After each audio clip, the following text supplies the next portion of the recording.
أعوذ بالله من الشيطان الرجيم بسم الله الرحمن الرحيم اهدنا الصراط المستقيم صراط الذين أنعمت عليهم غير المغضوب عليهم ولا الضالين بسم الله الرحمن الرحيم خيركم من تعلم القرآن وعلمه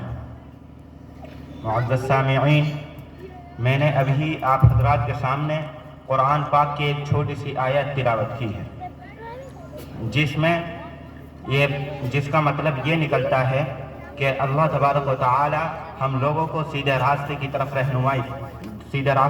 رہنمائی کرے اور ان لوگوں جیسا بنائے جن پر اللہ تبارک و تعالی کا انعام ہوا، جن پر اللہ تبارک و تعالی کا فضل ہوا، اور جنہیں اللہ تبارک و تعالی نے دونوں جہان میں کامیابی سے نوازا، اور ان لوگوں سے بچائے کہ جن پر اللہ تبارک و تعالی کا غضب و غضب نازل ہوا اور جنہیں اللہ تبارک و تعالی نے دونوں جہان میں ناکامی عطا کی۔ اسی کے سلسلے میں اب چونکہ اس میں یہ بات آ چکی ہے کہ اللہ تبارک و تعالی ہماری رہنمائی سیدھے راستے کی طرف کرے، تو اب ذہن میں سوال پیدا ہوتا ہے کہ سیدھا راستہ کیا ہے اور سیدھا راستہ کسے کہتے ہیں۔ چنانچہ وہ ہمیں جو میں نے آگے ایک حدیث پڑھی خیرکم من تعلم القرآن وعلمہ، اس میں یہ بات بتلا دی جاتی ہے کہ تم میں سے سب سے بہتر وہ ہے جو قرآن سیکھے اور سکھائے۔ اب چونکہ ہمیں سیدھا راستہ اختیار کرنا ہے اور سیدھا راستہ نماز پڑھنے، روزہ رکھنے اور جتنے بھی اللہ تبارک و تعالی نے ہم پر فرض قرار دیے ہیں یا واجبات ہیں انہیں پورا ادا کرنے کے ذریعے ہم سیدھا راستہ پا سکتے ہیں۔ اور یہ چیزیں چونکہ نماز پڑھنا بھی اس میں داخل ہے اور روزہ رکھنا بھی، اور بھی بہت سے فرائض ہیں، تو یہ اب ہم کیسے سیکھیں گے؟ چنانچہ اسی کے بارے میں اللہ کے نبی کا ارشاد ہے کہ تم قرآن پڑھو اور قرآن پڑھو، کیونکہ اس میں ہمیں یہ ساری چیزیں سکھلا دی جاتی ہیں کہ کیسے نماز پڑھنی ہے، کیسے روزہ رکھنا ہے۔ اور سب سے بہتر آدمی بھی وہی بتایا ہے اللہ کے نبی نے کہ جو قرآن سیکھے اور سکھائے، کیونکہ ہمارا مقصد دنیا میں آنے کا محض صرف آخرت ہے، اور آخرت کیسے بنے گی؟ وہ قرآن اور حدیث کی روشنی میں جا کر بنے گی۔ اسی لیے اللہ کے نبی نے بتلایا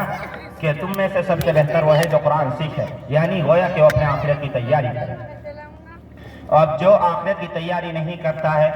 بلکہ دیگر چیزوں میں پڑ جاتا ہے تو وہ گمراہ ہو جاتا ہے۔ اس لیے ہمیں چاہیے کہ قرآن سیکھیں اور دوسروں کو بھی سکھائیں، اور محض سیکھنا سکھانا مراد نہیں بلکہ اس پر عمل کرنا بھی مراد ہے، کیونکہ آج کے دور میں بہت سے عالم ہیں کہ جو سیکھ تو لیتے ہیں اور آگے سکھاتے بھی ہیں لیکن وہ خود اس پر عمل نہیں کرتے۔